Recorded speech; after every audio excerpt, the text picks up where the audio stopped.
Texte de Claude Fourcade. Le chasseur d'oiseaux. La sensible et tendre Isabelle ne viendra plus au Val-du-Roi. Elle avait rêvé d'y établir sa demeure. Elle n'y restait que 7 jours. Non, Isabelle ne viendra plus au Val-du-Roi. Elle y a rencontré le diable. Chacun sait qu'on peut le croiser n'importe où, qu'il emprunte 1000 aspects pour s'emparer d'une âme.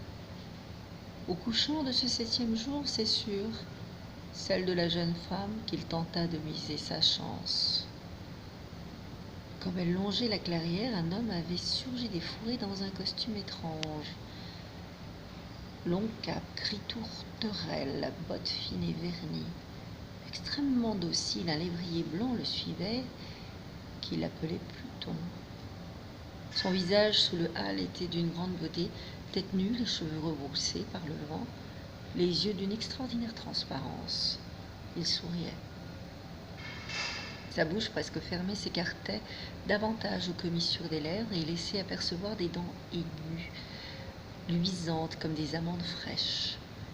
En dépit d'une sensualité terrible, cette bouche s'avérait un peu cruelle. Avec une élégance consommée, le personnage s'inclinait, votre voisin du prieuré. Isabelle fixait maintenant 2 taches brunes figées sur son poignet, puis la cape s'étant ouverte, elle frissonna. Un long chapelet d'oiseau pendait à sa ceinture pattes raidies et paupières mortes.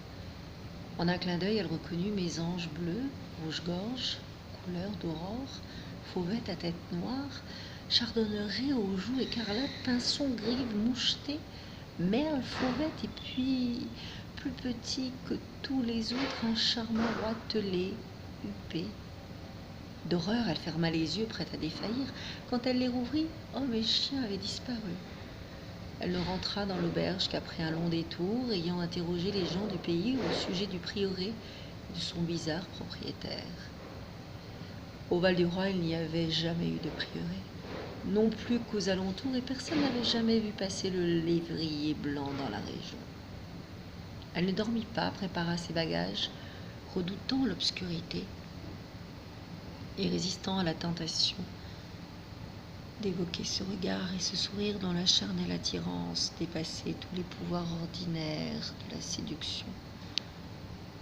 Le lendemain, elle partait pour la Touraine. La sensible et tendre Isabelle ne viendra plus au Val-du-Roi, car jaillit de quel monde intermédiaire elle y a rencontré le diable.